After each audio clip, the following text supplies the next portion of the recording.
Win-win. Let's talk about what it means to have a win-win environment and have win-win relationships and conversations. So, win-win in my world is how we have a greater connection with our kids, with the parents of our kids, with the adults in our lives. And the problem is that most of us have been trained for somebody to win, someone has to what? Lose, exactly. But that doesn't benefit everybody. And my world is about figuring out how to benefit everybody.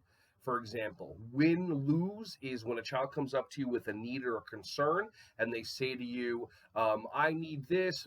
Bobby took my toy. I want this. And then the automatic reaction of the adult is you get what you get and you don't get upset. Or I've heard you get what you get and you don't throw a fit. And the child is left there without basically anything happening, any information. He or she wasn't helped, and the teacher was right. And when the teacher felt like she was right, she released dopamine, oxytocin, endorphins, and serotonin into her body, and she created a win lose. She won, the child lost. You can do another way. A child can come up to you and go, I don't love you. And the teacher can go, oh my goodness, what do you mean? And get all upset. And the child wins because he sees how the teacher responds and knows he can say that again to get a reaction. Or then the teacher loses because that's the way that she responds. Or you can create a win-win where a child goes up to you and says, I don't love you. And you can look at the child and go, well, it's okay if you don't love me today. I love you. What do you want to work on? And then all of a sudden you go over to a center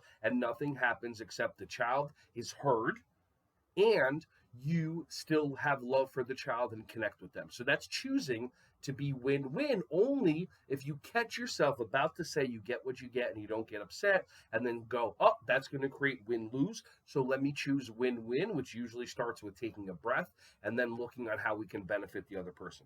So what I want you to do is I want you to try to watch 3 kids at once during this video. First, you're going to see number 10. Here he is, number 10. Okay, so number 10 is all the way at the top left, and he's the one that is stuck in the traditional programming that most of us are. Get the ball in the basket. For his blue team to win, the white team has to lose. So when he gets a ball into the basket, he wins, the blue team wins, the white team loses. The parents of the blue team feel good. The parents of the white team feel bad, if at all. I'm just assuming how they would feel, okay? Now, as you're watching, watch number 50 and number 0. Now, number 50, he's in the world of win-win, and you'll see why.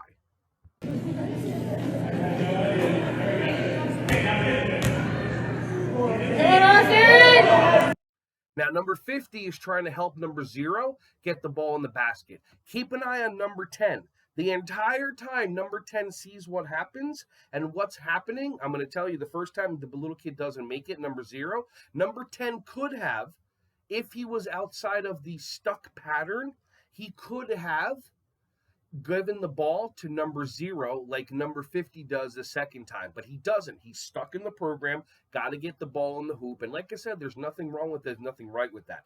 People like that are the ones that are focused on money and what money means and getting more money and getting no more money, as opposed to creating a life where they could help other people and in return they get financial restitution or they get money back, as opposed to, you know, like a sales position.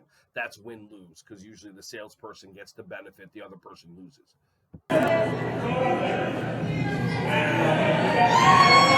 See, number 10 could have handed the ball right to number 0 and number 50. Now look what number 50 does to take charge, to be a commander, to take charge of this environment.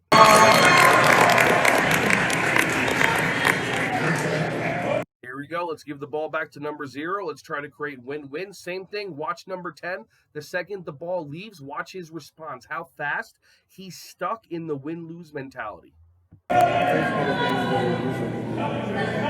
See that flinch? Oh my God, he just moved. He didn't assume that the ball was going into the net and the kid would have a point. He assumed that he would have to move because he assumed that the kid would miss the shot and he would rebound it.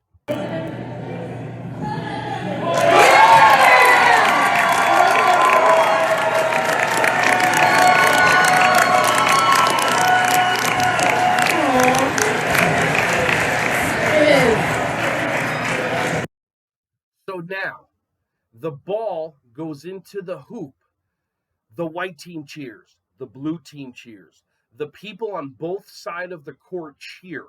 Everybody feels good, especially number 0, because number 10 created win-win. So my request of you is, as we're going through this program, choose: do I want to have a win-lose conversation with my kids, or do I want to have a win-win conversation?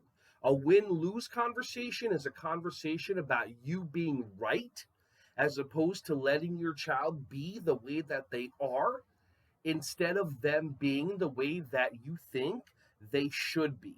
And when they say the word should, you're creating an expectation, and this is what expectations are all about. Watch the next video.